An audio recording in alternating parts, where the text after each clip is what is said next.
Okay, everybody. Appreciate your patience there, and while we waited for a couple people to swing in, but I think we're going to get started. We don't want to take up too much of your afternoon, so well, welcome. Today we're going to be talking about the second part of the fundamentals of vacation rental SEO. So if you weren't here for the first part, that's okay. We're going to review some of the stuff that we went over there.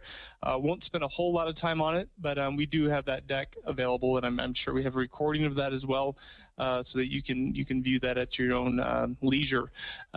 Today is going to be me, Sam Martin. I run the SEO department here at LiveRez. Tyler Hurst might be joining us, but he has a previous engagement that he's flying out of town for, so I'm not sure if he'll be here or not. But so anyway, you're going to get to hear my beautiful voice for the next 45 minutes or so, and so let's get started. So again, we're talking about the fundamentals of vacation rental SEO, and this is the second part. And again, if you missed the first part, don't worry about it. We definitely have it on recording for you, and we also have the slide deck that we can send your way.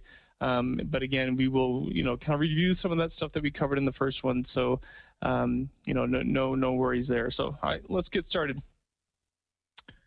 All right. So today's agenda, we're going to talk about SEO goals, how to set them, what is a good goal, what's a realistic goal, those sort of things. We really want to, make sure we set goals before we engage in any sort of SEO kind of engagement, whether it's in-house or using a third party. SEO goals are very important, not only for the person doing the optimization, but also for you as the PM, only because then you can measure your results against those.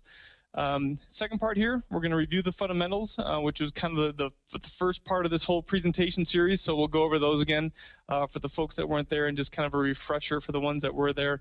I know we don't put these SEO, presentations on we do them obviously for partners more often than the non-partners. So I just wanted to go back and make sure that we refresh those a little bit. Okay, and the next, we're kind of going to get into the fun stuff. Do you want to take your site to the next level? That's a big question. With a lot of property managers out there. Are you willing to do it? Are you willing to put the time, the resources, the money into that? And within that kind of idea, we're going to talk about overall content for your website, UI and UX. We'll talk about each one of those. We'll define each one of those. Some of you may know what UI and UX is. Others may not, so we'll go through that explicitly and talk about each one of those. And then we're going to talk about inputs and outputs. And this probably doesn't make a whole lot of sense right now, but by the time we're done with this presentation, I guarantee you'll understand what each one of those means, especially the inputs and outputs. That seems a little vague right now, I know, but there is a whole theory and idea behind that, so we'll talk about each one of those. One thing I can't stress enough is please ask questions. I will pause a couple times during the presentation just to make sure that I get to questions, and if there's some at the end that we can get to, I'll definitely address those as well. But please utilize your question kind of feature within GoToWebinar and ask questions as we go along. I'm not going to stop and answer each one, but we will take breaks, and I can try to get to as many as I can. Okay? All right, so this is new to me, but I'm going to try it. So I've got a poll for you guys. We did this at the last one, but here's a new poll. We talked about SEO goals here in the beginning of this slide, and I'm going to launch this, and let me know if everybody can see it. But what this is going to ask is, what are your goals as far as SEO goes? So if you're engaged in an SEO, client, or if you're doing it on your own, what would be your goals as far as SEO goes for your website? So hopefully you all can see that. It looks like people are already starting to chime in, so that's great. This is, again, my first time doing this, so I'm glad it works. And I'm going to test it again later in the presentation. So hopefully this one goes, and then we'll get the next one going as well. So good, we'll give this about 30, 40 more seconds and see what happens. Looks like a lot of people are looking for more online bookings, which is a good metric.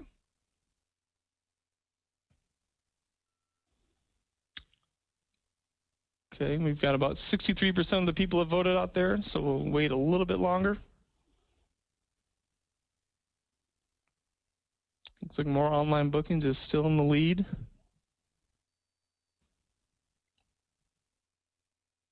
Okay, so we've got about 75% of people voted. That's good. All right, and they're still coming in. Glad you guys are interacting. That's great, especially at lunchtime. Okay, so I'll kind of shut it off now, but the metrics that came back in, and actually I'm really excited to see this, and maybe it's because the last question is what is SERPs, but 25% of people said they want more traffic, 10% of people said they wanted to be on page 1 of SERPs, 55% said they want more online bookings, which is a great metric, and 10% want a better user experience. So that's a the you 10% out there. I'm kind of leaning towards you right now. That's a really good kind of answer to this question. Everybody else, great job as well. But to answer the question, what is SERPs? SERP stands for Search Engine Ranking Position.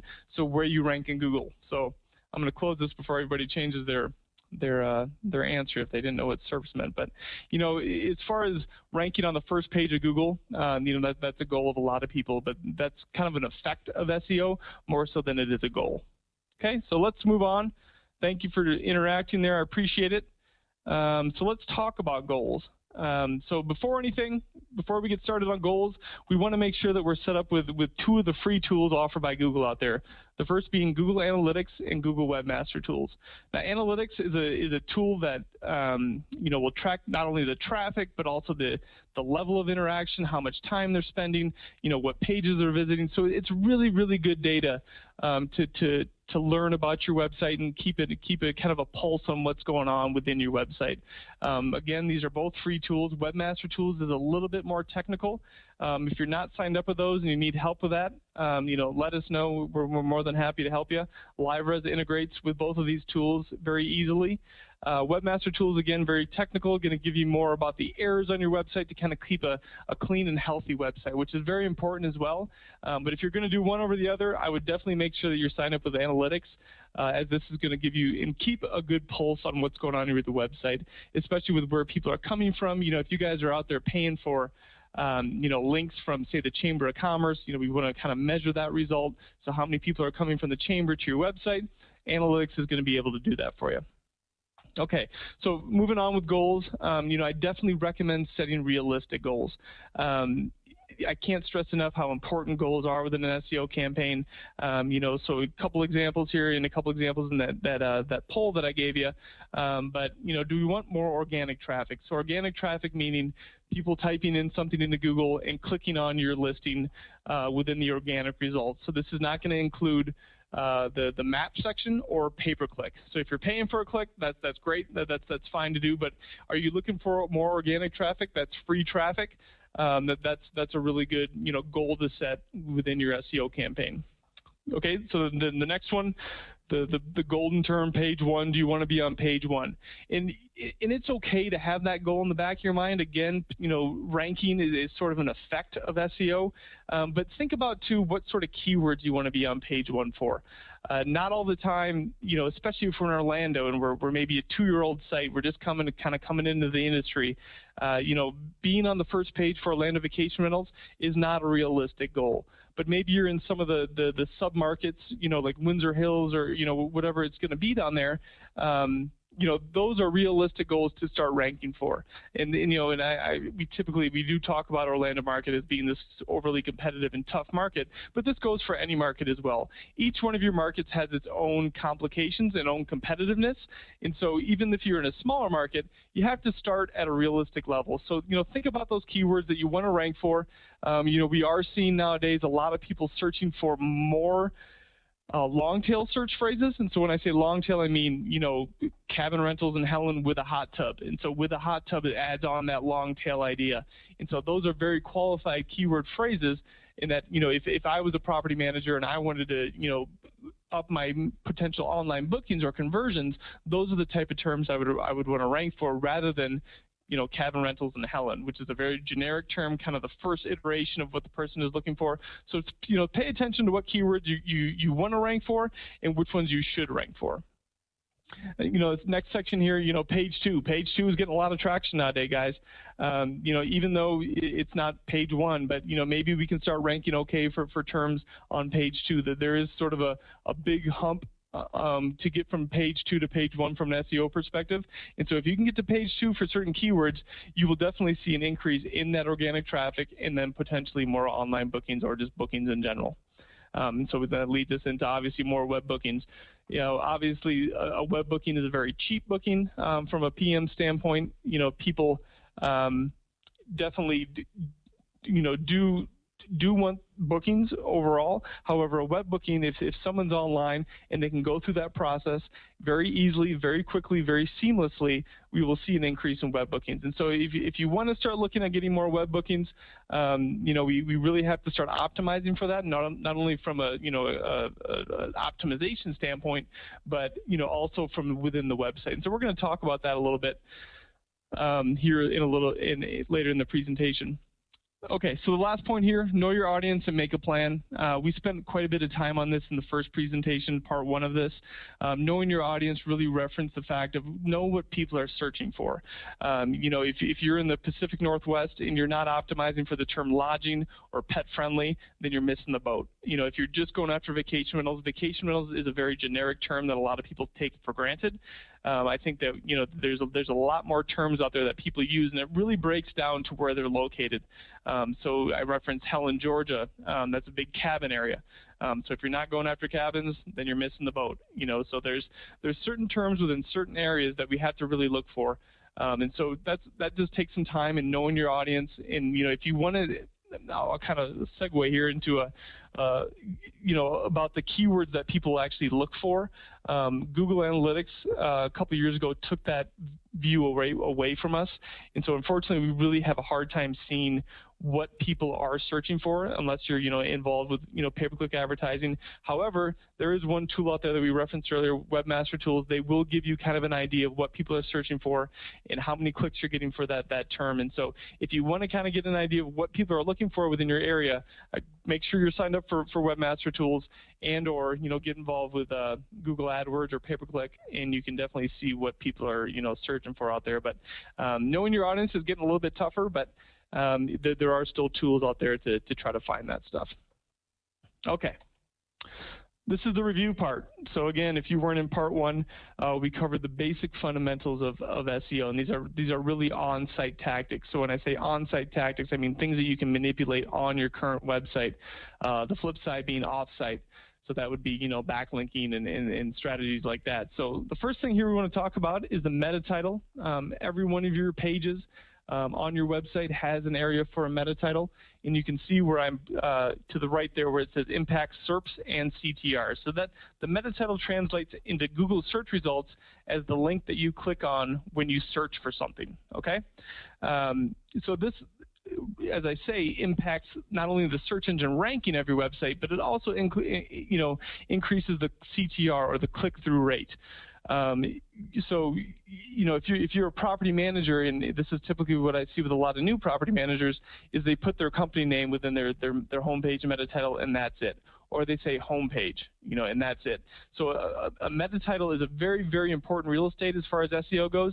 It's one of the first things that search engines look at when they come across the page, and when it's presented to a user, we want to make sure that it's descriptive and convincing enough for them to click on it. Okay. Next section here is going to be the meta description. Every page within a website also has the opportunity for a meta description. You can see where I point down here below. That's the 2 sentences below your meta title and your URL.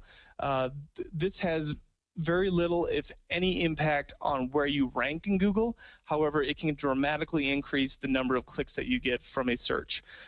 There's different trains of thought out there on whether or not Google is looking at or considering this, I guess, for a ranking possibility. They are starting to pay attention to it. As you can see here, the vacation rental software section there in that meta description is highlighted. That's what I Googled, and so that's what they bolded within that section. So that's a really good kind of you know, transition from someone searching to have that same search phrase within your meta title. So if you're San Diego vacation rental, we want to make sure that that San Diego vacation rental term is within that meta title, so that Google can grab that and bold that for the user.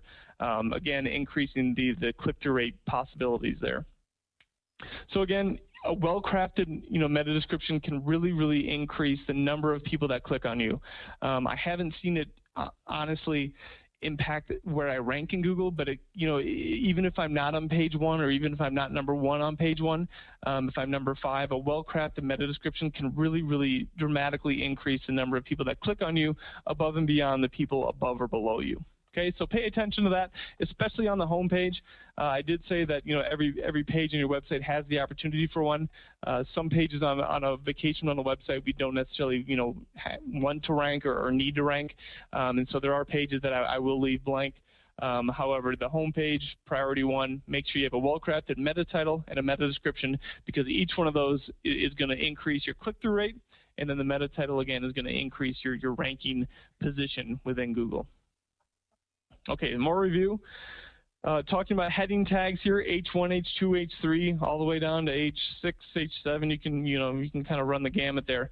But a heading tag is really a way, when I think about content on a home page or content on any page, it's a way to break up that page with heading tags. And so an example here would be if you've ever read a newspaper, you're going to see the headline at the top. You're going to read some content, then there may be a sub-headline, so that would be a heading 2. Then you would read further down, there may be another sub-headline. So it's really a way for the user to kind of change topics within a page, so they can understand that, hey, we're going from this topic to maybe things to do in Costa Rica or wherever our vacation rental company is. And then, from a search engine standpoint, a heading tag really sort of stresses whatever was within that heading tag, HTML tag. So if I have the term San Diego vacation rentals wrapped in a heading 1 tag, Google is going to weigh that a little bit more than everything else on the page. Same thing with a heading 2. So maybe I would say my heading 2 tag would be things to do in San Diego. And that would be, again, stressed a little bit more than anything else on the page. So it just weights that a little bit differently, breaks up the content for the user, and it's just a way to structurally, build a good page of content. Okay, next section here, internal links, also known as hyperlinks. A lot of you have seen this within any website out there. It's the blue link that you click on and it brings you somewhere else. And so this is one of the, I think it's overlooked a lot as far as an SEO strategy. It's a very simple strategy to employ. However, I think a lot of people miss the boat here sometimes. So utilizing internal links to bring people to other parts of your website that are either very popular or maybe don't get visited that often is really a good strategy. So, some of the pages on a vacation rental website aren't visited as often only because, we're kind of a one and done website. When people come in, they're there to book a home. And so if they go through that process, they book the home, they're done. So, by utilizing an internal link, we can actually send them to parts of the website that we haven't gotten a whole lot of traffic to, but we've put a lot of good information out there, and we really want people to see. But by utilizing an internal link, we can send them to different parts of the website and get them to interact with those parts over time. Okay, fundamental number 5 is going to be page load time. This is a little bit more technical, I guess, but some of the things that impact your page load speed or time are going to be the size of the image that you put up there, if you have any videos on that page, how many videos, and so that's something to keep an eye on. I would say, I would take care of these first 4 first, and then start looking at your page load speed. But page load speed is very, kind of a fundamental experience, I guess, for SEO, because as a user, if you've ever been to a website that you click on and it takes forever to load, what are you going to do? Chances are you're probably going to leave and go to the next result. And so if there's things in your website that are taking a long time to load, we want to make sure that we can speed those things up by either shrinking them down, compressing them, or giving them just some sort of more mobility within the actual website. Okay, and the last point here, photos and graphics. We are in the vacation rental industry, and so we are very photo heavy as a website. I can't stress enough the importance of how photos can impact not only the user, but just kind of the overall experience of your website. I know that getting professional photographers out there is not the cheapest thing in the world to do, but it definitely does pay off. We had a gentleman at our work conference a couple months ago, workshop in Boise, and he had a property that wasn't photographed very well, and he ended up hiring someone to come out and take photographs of it. And after he did that, I mean, the bookings went through the roof. I mean, it was more about the envision that the user could see themselves in the house, that it looked like a beautiful home, even if it wasn't the nicest home. The way that they shot it, was a great angle. But they ended up that home is doing very well right now, and all because of just re-implementing some new photographs. So photos and graphics are very important, obviously, within the vacation rental industry, and we want to make sure that we're up to par there. Okay. All right. So each one of these points here, 6 of them, are one of, at minimum, I would say 68 SEO points of optimization. This right here is kind of a periodic table of sorts for SEO. Yeah, I won't spend too much time on this slide, but if you guys want to see this afterwards, shoot me an email and I'll send you the deck. There's some good information here. This is by no means exhausted, but it's really a good start. It kind of gives you some explanation on what each one of these periodic table elements are, and all good things to employ on your website to make sure that you're better optimized. Okay, I'm going to break now, because we got through the review of the fundamentals. So if anybody has any questions at this point, I would encourage you to ask them. Anybody have any questions? If not, we will keep moving.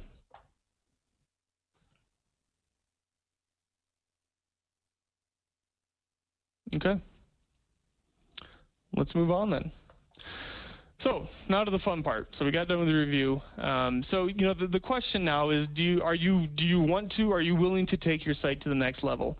I laid in bed last night and thought about this idea, and I was trying to come up with some sort of analogy. And I'm going to tell you a quick story, and then we're going to take a poll real quick. But and by no means am I endorsing either one of these bands that I'm going to talk about right now. But a couple of years ago, there is a band called Kings of Leon. I don't know if you're familiar with them. That's not important here. However, what they did is they were on stage. They were playing in St. Louis, and there were a lot of pigeons around. Okay, so you know, pigeons did what pigeons do: is they make a mess of everything. So 3 songs into the set, the Kings of Leon said, "You know what? We're done. I've had enough. We can't take this anymore." And so they walked off stage. What happened next is the crowd obviously went into an uproar, saying they want their money back. They did not have a great experience. Overall, they were upset with the band. The band lost a lot of their following, and so, you know, from a simple thing where they expect a rock and roll band to kind of handle this sort of adversity, you know, that they were really upset that the band walked off stage. So in the flip side, you know, fast forward a couple years. A couple weeks ago, we had the band the Foo Fighters. They were up on stage in Sweden, and Dave Grohl, the lead singer, was on stage doing what he does, walking around, running around, and he ended up falling off the stage. He ended up falling off and breaking his leg, actually. So there's a video online. You guys can look this stuff up, but it's pretty hilarious because he's laying on the ground with medical attention around him, still with a mic in his hand, saying, "Hey guys, don't worry. I'm coming back. I'm going to the hospital. I'll be back to finish the show." And of course, the crowd went crazy, you know, about the fact that he would do that. And so he told the band, you know, while I'm gone, you know, do a bunch of cover songs. In about 45 minutes to an hour and a half later, Dave Grohl shows back up in a wheelchair and finishes the concert for these people in Sweden. So what was that? That was an overall great experience for these people. They, you know, the following went through the roof. People were cheering. So my question to you now, my second poll, see if it'll go here, is do you want your site to be like the Kings of Leon, or do you want your site to be like the Foo Fighters? I better not see any Kings of Leon out there. We got one.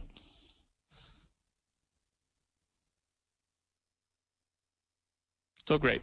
All right. So that's, you know, that's a pretty obvious and hopefully, you know, decent analogy enough to want to be, you know, the best at what you can be. I mean, you want to be a rock star as far as your website goes. This is your storefront. Some of you may have a brick and mortar rental office, but as far as your office goes, your website is who you are. Okay, so let's talk about this. And the first thing we're going to talk about is content. Content is by no means a new theory out there as far as SEO goes. It's always been around. It's kind of waived as far as its importance and where people, you know, weigh the importance on it. But it's always been important to me, and I think it's always been important to the web. And so as far as the web goes, they're in the business of serving up content to you. In the previous portion of this webinar, part 1, we did talk about Google as being an answer machine. And so the only way that Google can figure out how to serve up results or which results to serve up to the user is by the content on your website. Okay, so the whole Google as an answer machine kind of reference here is the fact that anything you type into Google, whether or not it ends with a question mark or not, is really a question. And so if you can answer that question very, very well within your current site, you're going to have a better chance of ranking for that search phrase. So even though I type in, you know, Lake Michigan vacation rentals, that's not necessarily a question, but however, I'm looking for something, so it is a question. And so anybody that's out there that's ranking very well, or that's you know, written content about Lake Michigan vacation rentals on the website, Google's going to consider a little bit heavier and potentially rank them than, you know, much better. And so, you know, great content is not the easiest thing to write. I get that, especially in our industry. However, you know, there's a lot of cool things that we can write about. You know, this conference I was at just recently in Seattle was under SEO MozCon. They talked about something called 10x content. So 10x content means 10 times better than anything that's written on the web or anything you've ever written in your life. And so that's a very, very difficult thing to do, and I get that. And so, you know, to write 10x content, I don't expect people to do right out of the gates. However, we can start thinking about how to kind of come about that 10x content. One of the first things I tell people when they ask about, you know, what should I write about? I mean, I've only got, you know, vacation homes. In one of the first places I tell people to go is, hey, how about, you know, going to your reservationist and see what kind of questions they're being asked on the phone. Okay, and so these sort of things that can kind of stem or, you know, grow some ideas as far as, you know, what should I add to my website that people are looking for. So the biggest thing that I can say I've seen recently is the things to do section. Okay, places to eat. These are questions that we get a lot. And so if you don't have that sort of content on your website, this is what people are looking for. And so we're starting to see vacation rental managers wanting to become more of a vacation resource than just a vacation rental company. And so if you want to kind of move into that realm, you've got to start putting that sort of information on your website. And so by no means is that maybe 10x content, but it's 5 or 6x content, you know, as far as our industry goes. And so that's really, really good information, because what you're doing is you're allowing people to come back to your website, interact with it at a different level, experience different pages than they typically would when they came through the first time. And so if you can provide that sort of information to people, you're going to reap the benefits, not only from the vacation rental side, but also then for becoming a resource for people within within their vacation. Okay, next section here is relevancy. We hear this term a lot, what's relevant, what's fresh. And again, I get it, guys. It's not the easiest thing to do when you're writing for a vacation rental website. But, you know, when it comes down to it, it's just the content that people want. And so, again, we kind of reference what I've seen lately, you know, what people want to see or what they're looking for right now once they book their vacation are things to do on their vacation. And so if you haven't added that stuff in, again, I would definitely look at doing that. Last point here, how do you optimize content? You know, we talked about the fundamentals here in the beginning. Those are the basics, you know, within the actual content or script itself. We used to want to focus on keywords. So however many times you said San Diego vacation rentals or whatever it was going to be. And keywords are definitely still important, but we want to make sure that we make our content look very natural. And so we call it either natural or organic. And so when someone reads it, they don't feel like they're being keyword stuffed or that it, you know, doesn't really make sense. And so over time, what happens is that quality content is going to gain trust and authority. And so when we talk about trust and authority, we look at how the web kind of weighs that content that you put out there. And so what you're going to see, oh, looks like I've got a, hold on, let me get somebody. Is that better?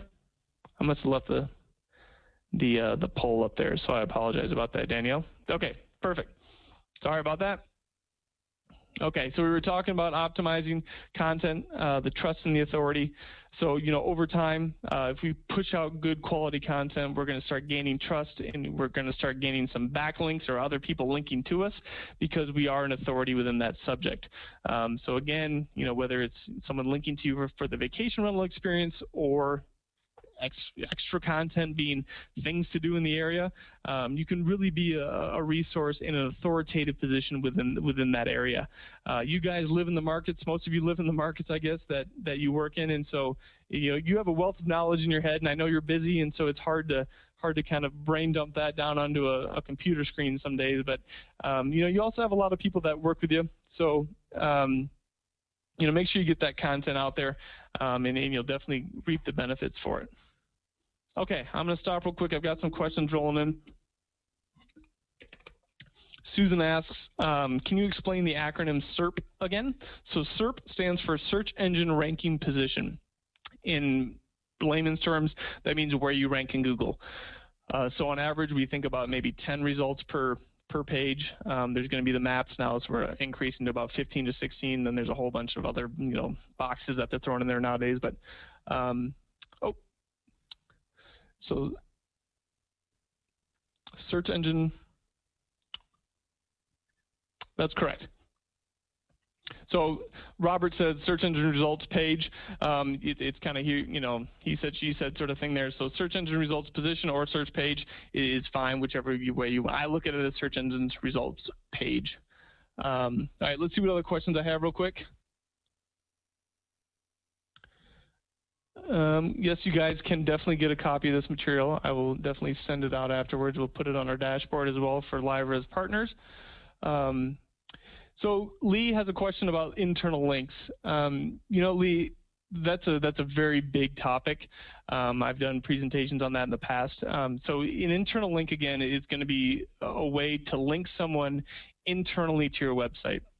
Okay, so if say on the home page you're talking about the things to do in wherever you are, you would link the term, check out these things to do in location and have that go to your local area guide page or whatever page that talks about the things to do. So we're creating kind of a seamless situation for the user. So if I'm reading something and I see a link and I click on it, I expect to go where that link says. So instead of saying, click here, that doesn't mean a whole lot to me. And so we want to make sure that we're utilizing those keyword phrases again within there. So even if it's, to view all of your oceanfront properties, you can say we have a great inventory of San Diego oceanfront properties, and that San Diego oceanfront properties would be the actual hyperlink that links me to those properties. So there's a really, really large strategy there as far as SEO goes. But if you have questions about that, I'm going to leave you guys an email address at the end of this. And if I didn't answer that fully, Lee, you can definitely follow up with me later, and we can talk about that. But it looks like it makes sense, so that's good. At least I'm doing an okay job. All right, let's move on. So relevancy real quick, guys. This is just a quick kind of cartoon to kind of tell you, to kind of get you thinking about what's relevant to your users. And so you're on the left here, what you want to say, your user is on the right here, what they're interested in. And so where that intersects, that's what's relevant to them. Okay, and so again, I encourage you to listen to the people that are calling, the guests, see what kind of questions your reservations start getting as far as, what is there to do in South Padre. And so those are the kind of things that we want to make sure that we get on the website. Okay. All right, last point here, this is sort of a challenge for you guys to kind of walk away with today. When we're thinking about content, it's not the easiest thing, and nobody really likes to spend a whole lot of time on it because they've got other things to do. But I would encourage you and challenge you just to take a look at your homepage. Okay, read through it, and what does it say? What is it telling users? Does it represent your company? What is it telling users about you? And then furthermore, what does that homepage do? So there may be things within your content that give action. So do you have a lot of Facebook widgets? Do you have a lot of links that point to other websites? So when I say that, what I mean is that are we giving people outs from your homepage? So is there a lot going on your homepage? Are we telling them what we want to tell them about who we are, what we do, where we are, sort of thing? And then the second part of this challenge is, to try to get someone that hasn't maybe spent as much time as you on your website. So have a friend take a look at it, and then ask them the same questions, and take their feedback. It's going to be, maybe somewhat critical, but that's okay. That's how we learn, and that's how we grow our websites into being better sites overall. So again, here I stress the fact that your website is your brick and mortar, even though it's in the virtual space of the internet. This is where people come to see you and learn about you, and then trust you, and figure out why they should rent with you. And so if you're not doing a good job on your homepage of telling people who they are, who you are, what you're doing, I would definitely take a look at that. So again, look at your homepage. That's a good place to start. And then have a friend take a look at it as well, because they can kind of give you some constructive criticism possibly that'll help you, that'll benefit you in the long run. So Okay, so moving on from content. Enough on that. We're going to talk about UI and UX. UI being user interface, or how your website works. UX is going to be your user experience. Okay. So as far as I'm concerned, both of these are overlooked a lot of times, especially the UX. I'm going to plug LiveRez here. You know, as far as user interface goes, our websites are driven by a calendar. And we've manipulated that calendar, altered that calendar, stretched it out, shrunk it down, just to try to, find what's best for our users. And so that's one of the things that a lot of our websites are driven by. We're all kind of driven by a date range and then a search result. And so typically the UI on a vacation rental website is pretty good. There are some sites out there outside of LiveRez that I visited that I've looked at that get a little bit complicated. If I was a user, a net new user to that website, I would have a challenge, I guess, of trying to find the home that I wanted. So keep that in mind. The simpler the better nowadays, guys. Honestly. So take a look at your user interface, or the way that people can interact with your website. But again, think about that. There's so much more to this site than just the calendar search. Okay. So the UX, extremely, extremely important, especially going forward here. So user experience, and if you've been following Google at all, they've talked about this quite a bit. So when I talk about user experiences, the things that people experience within the website.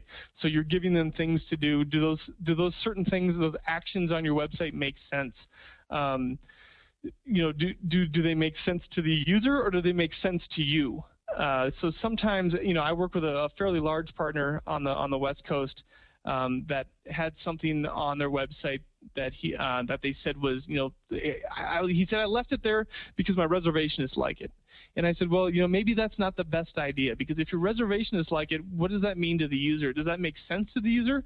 And so if there's things on your website that you think are cool, or, make your life easier, or maybe make your reservations life easier, think about it then from the user standpoint. Does that make sense to them from being on your website? Okay. Another example here is that there's a site that I was looking at yesterday that had a big Facebook post kind of on the bottom. It was a kind of a banner thing, and it was for a very, very good idea and kind of promotion that I would definitely support. However, they gave it a lot of real estate on the homepage, and the one thing that the mistake I feel like they made from a user experience standpoint is that if you clicked on it, you were immediately sent to Facebook. So boom, you're gone. You're no longer on the website. You're no longer looking to book a home. You're now on Facebook. You're reading about this story. Then you're going to probably look at your friend and see what they're doing. Blah blah blah. So all of this content, if you have something that you want to promote, bring that into the site. Keep people on there. You've gotten them there. Don't give them a chance to leave. That's not a very good user experience. Okay. So last point there, you're in the business of booking rentals, so keep those people there. So if they've gotten to your website, the last thing we want to do is give them an out. Okay. So user experience is going to come into play here again in a second when we talk about the optimization of inputs and outputs. Okay, so this I'll try to break this down as simply as possible. A little bit of this theory came from the conference I went to, but we're starting to think about, okay, what's going on next with Google? We know they've done Penguin, we know they've done Panda, we know they've done all these, algorithm tweaks, but what's kind of on the horizon for them? And so what we're starting to see is Google really looking at the outputs of a website, okay? It directly relates to the user experience in the sense that we are sending a lot of data about our websites to Google. And you can't tell me that they're not using or they're not going to use that data at some point, okay? So if you're not signed up with analytics, I'm sure they're still gathering data at some level, but if you are within analytics, there's tons of data in there, and it's telling you how good and how bad your site is doing in certain areas. And so all that data is obviously being sent to Google at some point, and so shy of getting too deep into this, there's this whole idea of machine learning and deep learning out there right now with Google, but the theory kind of going forward is that Google is going to start utilizing utilizing these kind of outputs from your website in order to rank you within Google. Okay, so the things we want to look at are are people coming back to your website? So again, we want to become a resource for these things. Are you mobile? Do you have a mobile, website? Do you have a mobile version, or are you responsive? There's a lot of pressure right now, I know, on responsive.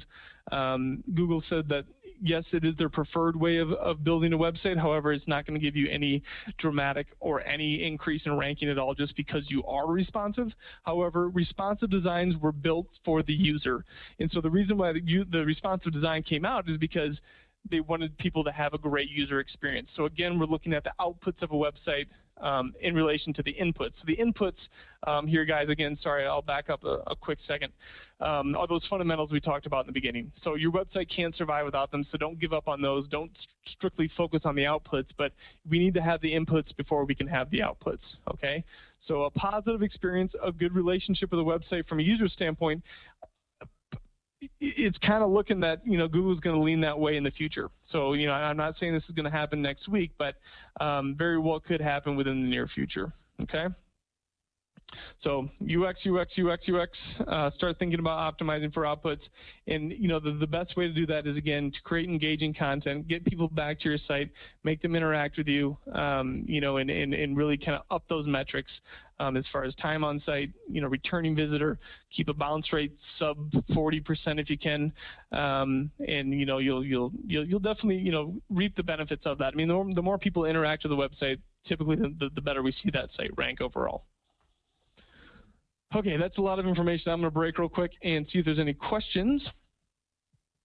Jim has a question about what about the URL structure? Is that important? So Jim, that's a great question and one I get quite a bit. LiveRez is built on a dynamic URL structure, which is, I feel, is acceptable. And I have pages ranking out there extremely well that are dynamically created, as long as we stay within a parameter limit.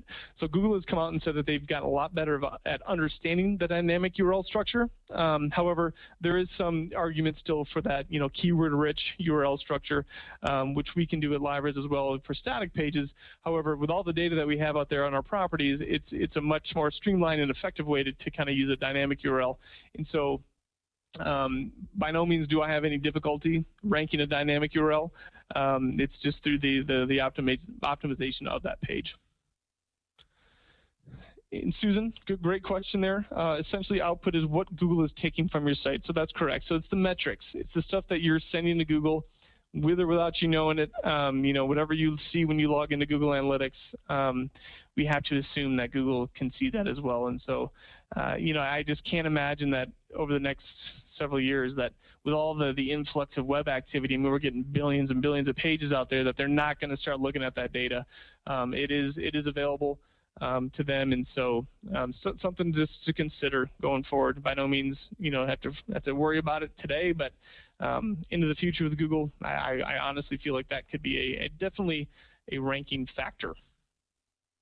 Okay. Robert asks about, can you speak about rich snippet and markups in the future? Google Shopping, do you see this as, okay. So rich snippet, schema, all this kind of technical jargon out there.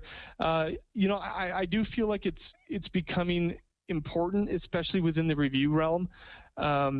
You know, we see it a lot online now when you do a Google search and you'll see the result comes up with a series of stars that, you know, pulls in data from a website. So, you know, rich snippets and markups, I definitely do. It's not the easiest thing in the world to accomplish from a kind of a basic HTML understanding. There are websites out there that can definitely help you, but you know, I know right now that I'm in talks with our development team in order to kind of create that kind of organically, or I guess dynamically within the site. So schema is an ongoing issue. You know, there's a lot of push for it about a year and a half ago, I guess. Then it kind of fell off. But I think that, you know, just so Google can better understand what's going on your website through these reviews, through these products or whatever it's going to be, I think that schema will play a role in the future as well. It's a good question, Robert. I appreciate that. It's always a good one to answer, if I answered it. Okay, so recap. All right. First off, make sure you sign up with the analytics and Webmaster tools. Can't stress that enough. If you don't have these, you don't know what's really going on with your website. So, you know, make sure you do those. They're both free. Very easy to set up, either with or without a Gmail account. Gmail, I'm saying, kind of an apps account. So you can definitely sign up with an apps account as well. Set realistic goals. Talked about, you know, what sort of goals we want to set when we're running an SEO campaign. There's definitely realistic ones, and then there's kind of the kind of far-fetched ones. And so just, keep it simple, and be nice to yourself, I guess, with these goals. I mean, don't set yourself up for failure here. That's also sets up the person that's doing the SEO for failure as well. When you say you want to rank for Orlando vacation rentals in 2 months, and you just launched your site yesterday, and so that's just a very difficult task. And so part of the challenge with SEO is setting those expectations with partners and clients, but also kind of getting to a common ground as far as realistic goals. Okay. Apply the fundamentals. There's a list of those in the beginning here, and then we have the part 1 of this too that kind of covered that again. Write great content. Not the easiest thing in the world to do, but again, listen to your guests. They're the ones that are going to kind of give you ideas on what to write about. Maximize your inputs and your outputs. Your inputs again being the fundamentals, your outputs being the overall experience on the website. And then again, you really can't get too far without measuring those results. And so that kind of goes back to Google Analytics and Webmaster tools. And so you can really track to see what's going on and see if people are getting to that content page and see if people are linking to it and see how they're interacting with it. So there's a whole lot of measurement that we can do out there. There's so much data. And if you have the time to get in there and learn about it and experience it, it is pretty cool stuff. But, again, it does take time. And I know that time is not the easiest thing to come by sometimes. Okay. That brings us to the end of this one. I'm going to pause again, I guess, real quick for some questions. I've got a couple more slides here. But if anybody has any questions right now, feel free to ask. I will try to get to them and then get you guys back on your day.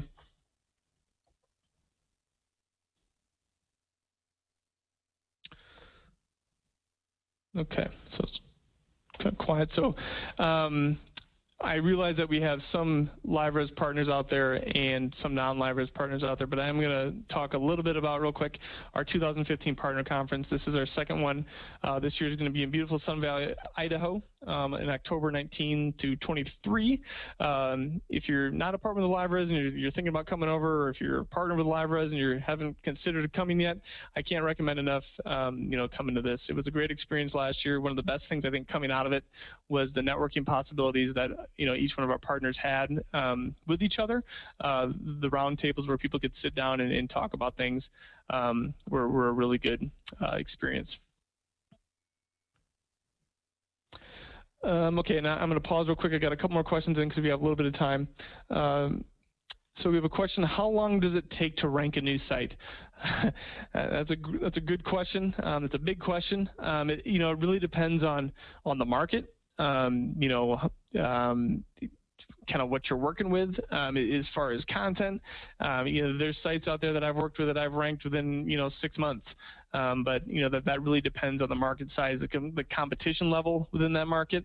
It can really vary for a lot of different factors. So don't set yourself up on a time frame like that. I know you want to see yourself ranked, but if you do the fundamentals, you'll at least see yourself in the top 10, and that's good. I mean, consider that a win if you're in the top 10 within about 3 months. So again, try not to give you a timeline here, but by employing the fundamentals of SEO on a website, you're going to get rewarded for that, and you're going to see an increase slowly over time. So other markets, big markets, can take quite a while even to jump from page 2 to page 1. Okay. So Jim, is there anything else I learned at the Moz conference? There was a lot that I learned at the Moz conference. As far as future trends, the whole, there was a lot of pressure on user experience. I can tell you that right now. Responsive design was a big key. Content was huge. I mean, that 10x content, there were several presenters that talked about that.